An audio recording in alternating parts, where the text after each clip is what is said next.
These guys at the GCRN would make great Green Lantern Corps members. Seriously. Wait, who are these guys? You're tuned in to Steve Megatron on Altered Geek. Hello and welcome to Altered Geek. I'm your host, Steve Megatron Phillips. Today, I'd like to welcome to the program Mark Henson, author of Ordinary Superheroes Unleash the Full Potential of Your Most Natural Talents. Welcome, Mark. Thanks, Stephen. I'm absolutely thrilled to be here, even though I don't have like a really cool, fun handle like you do. I need like a Megatron kind of handle.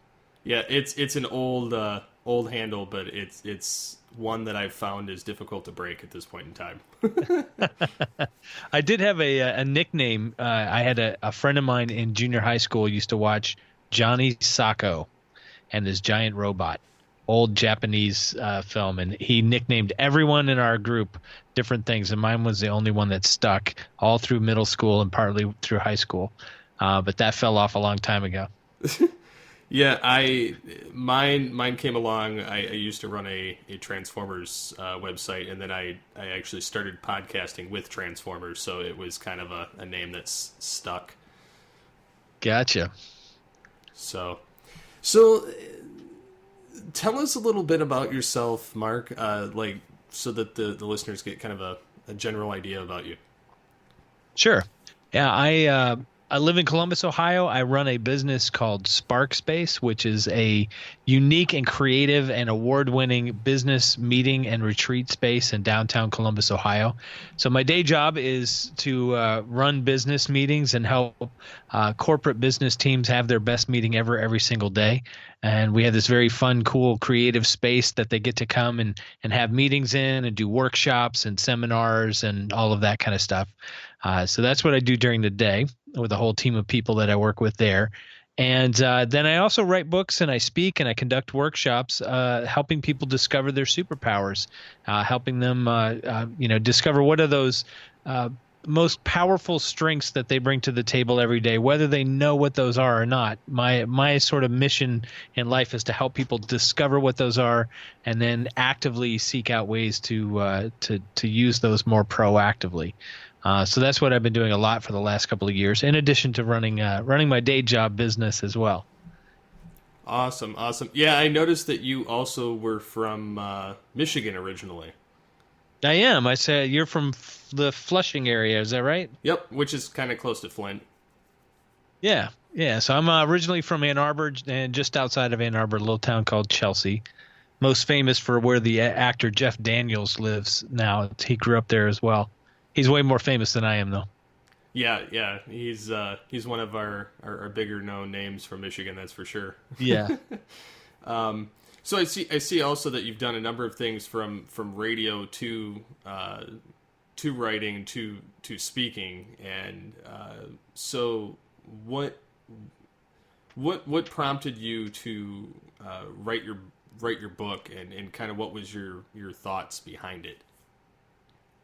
Well, it was kind of a long journey. You know, people ask me all the time, how long did it take you to write the book? And I always tell them 50 years because it came about after, being in life for a while and starting a business and creating something from the ground up like that and working very hard in a business for a long time.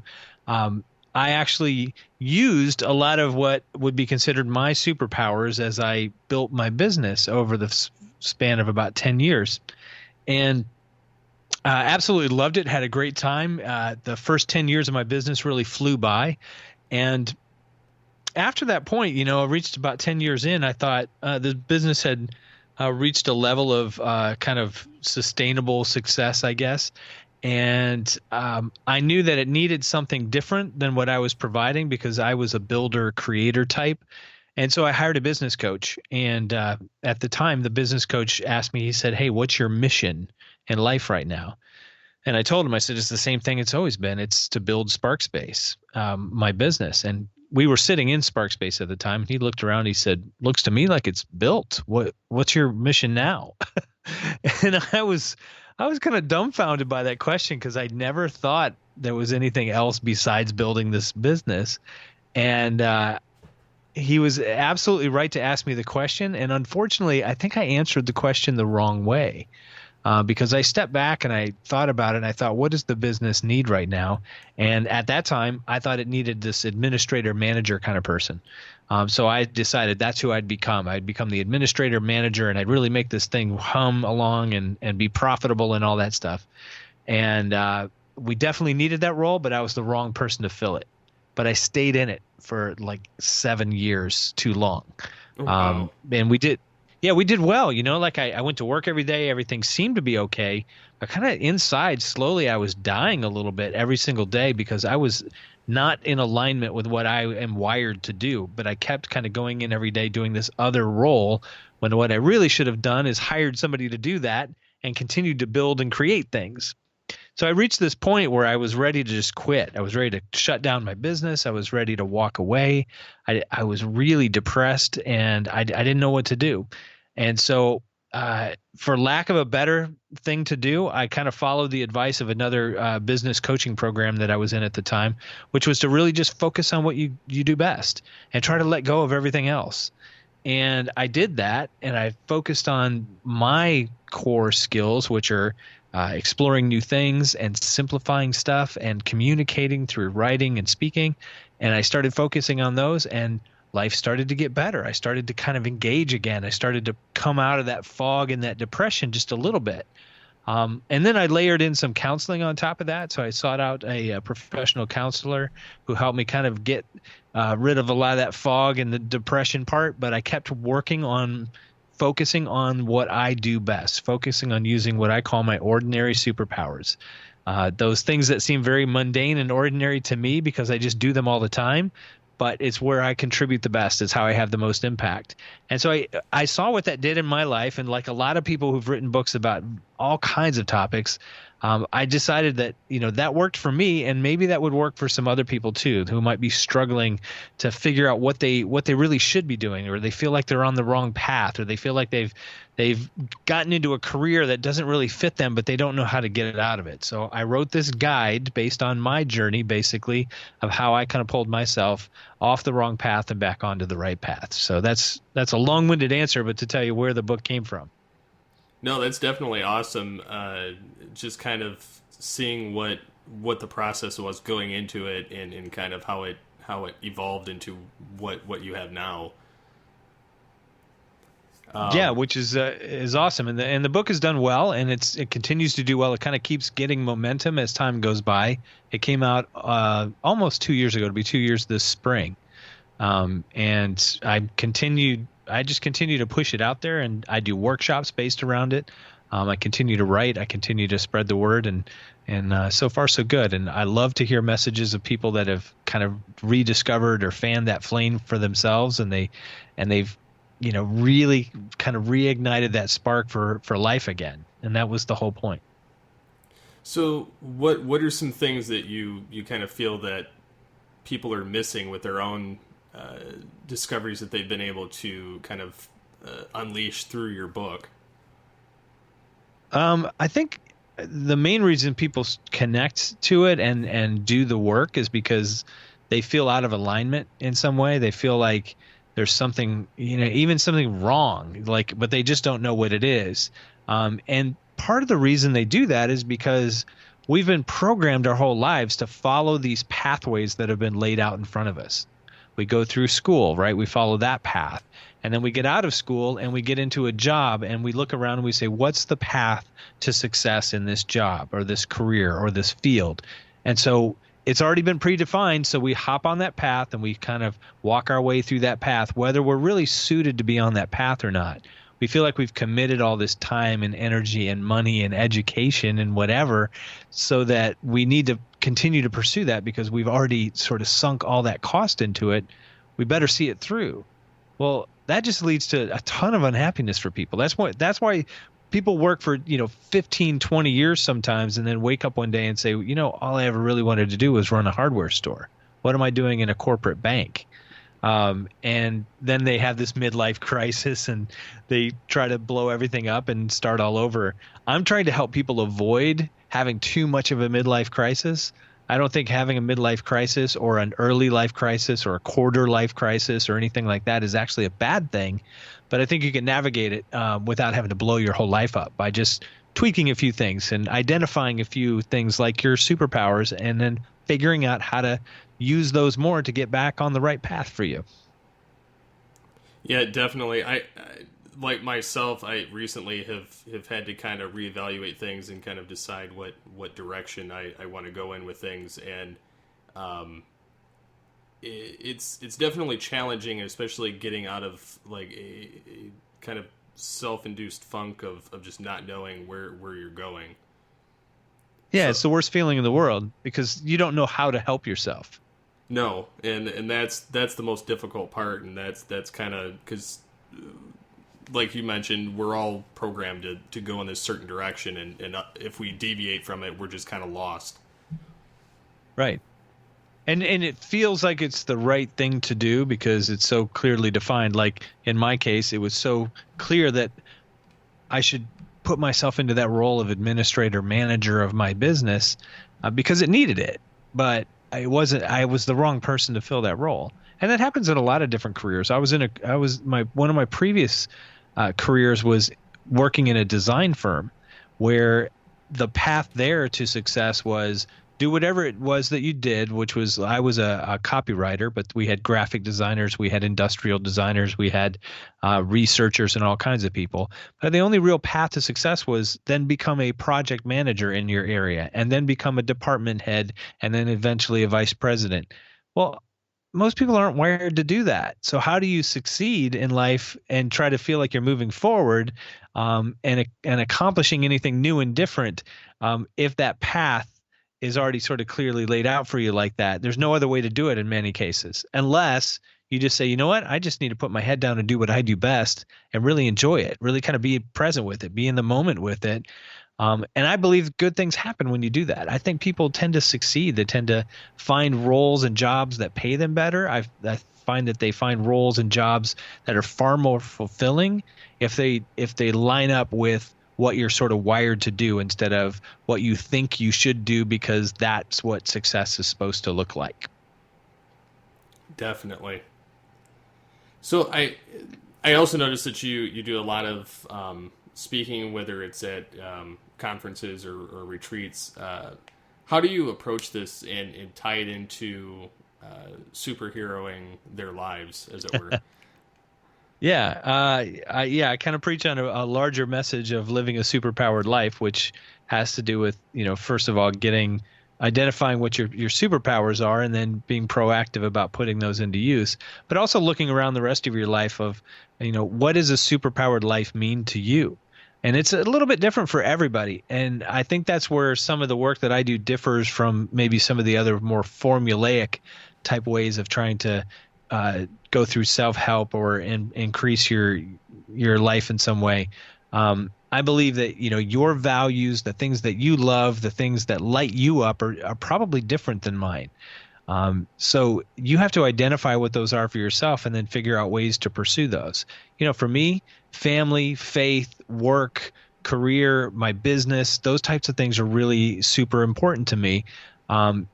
Connection with friends, maintaining my energy so that I have enough energy to do all the things that I want to do. All of those things for me are what help define a superpowered life. When I get to do those things at the level that I like to do them, then that's what I consider to be a superpowered life. Other people are very career minded or very family minded or very, they have a variety of other interests and passions that they want to pursue. And that's great. I think you should. I think you should figure out ways to do as much of that as you can and let go of all the other stuff as much as you possibly can without letting your life crash and burn. The way I was saying, somebody still has to mow the lawn and do the dishes, right? So Yeah. You can't let go of everything, but you can certainly focus your life and make it the way that you want to be. So that's a lot of the stuff that I talk about and I encourage to my workshops and my speaking as well. So, with this, is this like an all-day thing, or is it like a periodically scheduled event that you run? I have a couple of different things. Like you mentioned, I speak at conferences and those types of things where I'm invited to come and be a part of someone else's day. But then I also host my own retreats. Since I have a retreat space that I own, it makes it very convenient to host my own retreats. And I do those several times throughout the year at my business as well. And I invite people. Actually, we get people from all over that come to those. A lot of Columbus, Ohio people, because that's where we're based. But we get people from all over, and those are generally full day. I consider a full day retreat to be about 6 hours long, and like the one about superpowers that we do is called the Superpower Summit. And we do a deep dive and we make sure everybody really clearly defines and articulates what their superpowers are.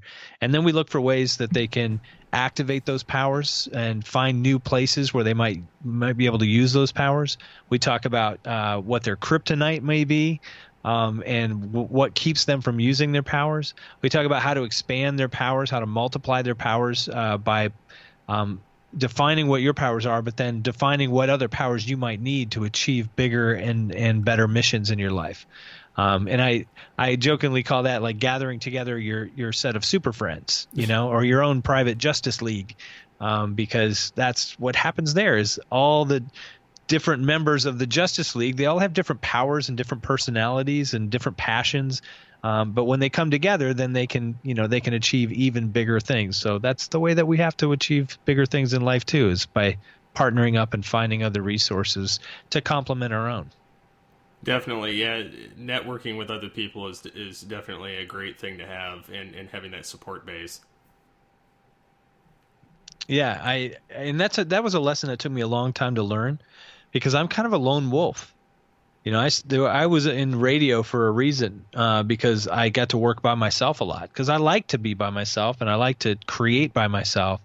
But I realized at some point, like, you can only build so much on your own. And if you want to build anything bigger than kind of just a little world or a little house around you, you're going to have to reach out. You're going to have to connect with other people and enroll them in what your vision is, enroll them in what you want to do, and also participate in their visions and their dreams and help them build their lives. I think that's one of the most exciting things about connecting with other people is how can I help them? It's not just all about like what can I do and how can you help me, but what can I do for you? What are your dreams? How can I help build your business? That's fun for me. I love doing that. But I have to force myself out to do it because, like I said, I'm an introvert, I'm a lone wolf, and I have to fight against that all the time. I'm kind of in the same boat with being introverted and kind of creating things on my own and not really getting out of the box too much. So that's a realization that I've come to recently, knowing that I kind of need to step out of that comfort box every now and again to kind of meet new people, kind of network, and just not only help myself grow but help others grow as well in the same journey. Yeah, and do you have any red flags as like when you're like I've been kind of head down lone wolf a little bit too long? Is it just a feeling for you? Or are there like red flags or signals or anything that you've noticed?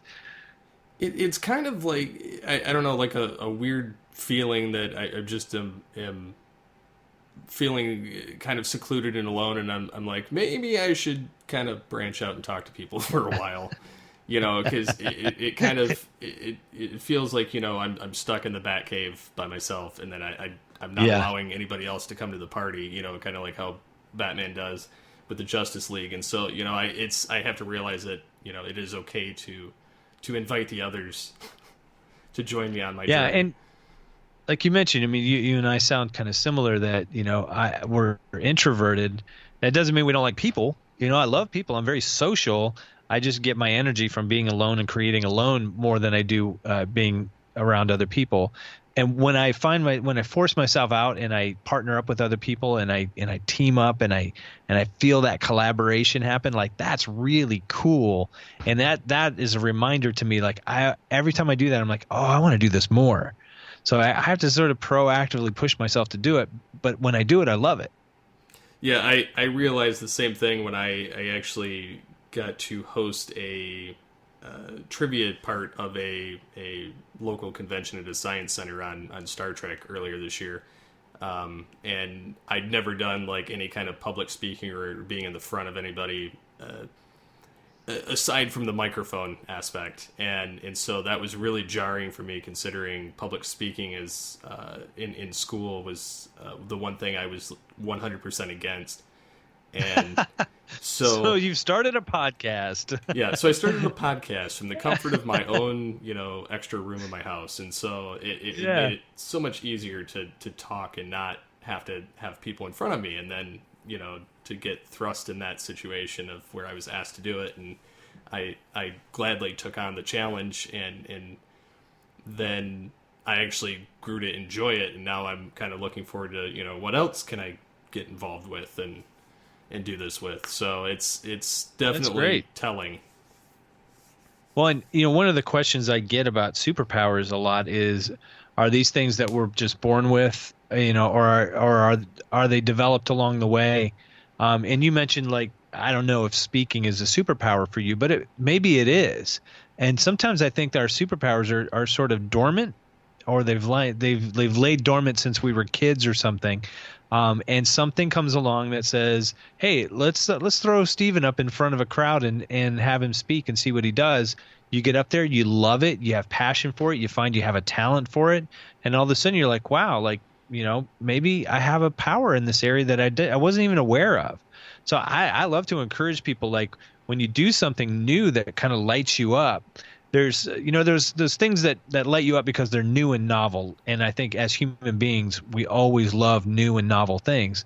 But when it gets beyond that, like once the novelty has worn off and it's still lighting you up, it's still kind of keeping that spark alive for you, then I think that's a really good sign that, hey, investigate that more. There's something about that. Maybe there's a superpower within that for you. Maybe it's not public speaking, but it's about connecting or sharing ideas, or maybe it's about the sheer act of prepping and organizing and doing the research that it takes to do an effective presentation. That's the part you really love. So it can be a lot of different things, but pay attention. Anytime something kind of lights you up like that, I always think it's worth further investigation to see if there might be a power in there somewhere. That's definitely great advice to hear. So what other projects do you have, if any, coming up in the next few months? We just expanded our space, so we're still working on that. We've launched a whole new room, our largest room to date. So we have actually 6 different conference rooms in our space where people can gather and do their thing. So that's still kind of part of our project list. And we're launching a couple of new workshops this year that will complement the work that we do with the superpowers. One of them is about creating a culture of crazy good service in your organization, both internally and externally. So that applies to traditional customer service related type people, but also to anyone who serves anybody. And that even is like how you serve your family, how you serve your community, how you serve your friends. What kind of philosophy and attitude is going to help you really, be that kind of person who is just of service to other people in an extraordinary way. So I'm excited about launching that. That's going to be really fun, and we're getting that off the ground right now. And then I have another workshop that we're gonna push out a little bit more towards spring, and it's called The Secrets of Greener Grass, which is about how to create greener grass right where you are. Because one of the things that has been on my radar for a long time is this statistic that says anywhere between 50 and 80% of the workforce in the United States is dissatisfied with their job, actively disengaged with their job, or even actively seeking another job at any given time. Up to 80% of the workforce. And that just is mind-boggling, and it just makes me want to do something about it. So I created a workshop about how do you take control of your life, of your work, of your career, without having to change jobs to do it. Now, sometimes you have to, right? Sometimes you got to jump the fence and go somewhere else because the grass truly is greener. But more often than not, it's just, same grass, different field, surrounded by a whole bunch of other cows that are just like the cows you just left. So We use this metaphor of creating greener grass, and how do you do that in real life, like watering and fertilizing and making sure you take care of the weeds and all of that. We take that metaphor and we apply it to the workplace. How do you create a culture full of greener grass right where you are? And every single person has power to do that. It's not just leadership. It's not just the bosses or the owners of a company or the managers or the CEO. It's every single employee has some ability to water the grass right around them and make it as green as possible. And I'm a big believer in ripple effect. I think when one person makes a difference and a change and creates that kind of space around them, other people want to do it too. It's contagious. So that's the kind of stuff I love to share. That's the thing. Those are the things I'm working on. And those 2 workshops, I think, could eventually turn into my next couple of books as well, because I think they have that much meat to them that we could create some share-worthy content out of it in book form. That's definitely awesome to hear, and very great to have these positive influences that are able to help people navigate their life. Yeah, it's fun when you see people actually do it. I talk to so many people who they hear the message, it goes in one ear, out the other, and they might get a few good things out of it. But once in a while, I find somebody that just latches onto it, does the stuff that we talk about, and it works for them like gangbusters, and it changes their life. Like I have this friend, Marianne, who came through one of my workshops, and she went through, discovered her superpowers, realized that she wasn't aligned in her job and her career with what she really was good at doing and what was passionate about doing, and she decided that she was going to have to leave her job. And the very next day, so our workshop was on a Friday. She went into work on Monday, and she got let go. And it was the best blessing in disguise, because it took about 6 months, but she really was looking for a job that would really line up with her superpowers. And she finally found one. She's a connector. She's a community builder. She loves to raise money for things.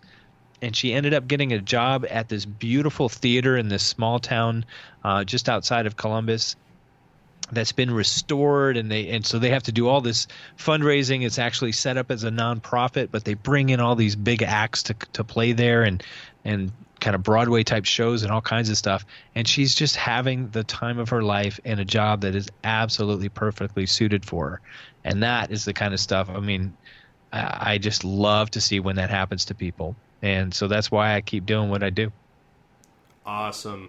That's definitely inspiring to hear. So how can the listeners get a hold of you and find out more about you online? And of course, I'll post these in the episode as well on the show notes. But best place is my website, and that's markhenson.me. It's markhenson.me. You can also reach it if you type in a superpoweredlife.com. That will get you to the same site. I wish I could say I had a Facebook page and Twitter and all of that, but I don't. I actually quit all social media except for LinkedIn about 3 months ago. I deleted all of my accounts and just went off the grid. And there's a whole another story behind that of how life has been different because of that. So it's a little harder to connect with me and find me that way. But I have a great blog on my website, and I love to stay connected with people there. And I've been surprised at how many people I've been able to stay connected to without actually being on social media. So, yeah, and it's probably a thing for the best, honestly, with having, wanting to keep positivity going. So it's that's the main reason I did it, is I just found myself really playing the comparison game a lot and just not being very happy and always feeling like I had to do more and I wasn't doing enough, or I wasn't being enough, or my life wasn't as good as everybody else's. And I just decided to quit it all one day, and I've honestly been happier ever since. And if people want to hear more about that, I know that there's a blog post covering part of that on your website, too. There is, and an ongoing series. Basically, I've committed to sort of writing every month or two of like, how's it going, life without social media, because that is, everybody's super curious about it now. I think that'll be something that eventually catches on, too. Yeah, without a doubt. I mean, it's already starting to happen. Like the number of people that have come out of the woodwork when I said I was quitting social media, who told me, "Oh yeah, my husband and I quit, 6 months ago, and it's the best thing we've ever done." And just lots of people I just assumed were on social media, but they're not, and they're happy. All right. Well, I'd like to thank you, Mark, for taking the time out of your busy schedule to hang out with us here on Altered Geek. Well, I appreciate it, Stephen. This has been fun, and thank you for helping me share this story and share this message. No problem. So until next time, get altered, get geeky with the Altered Geeks.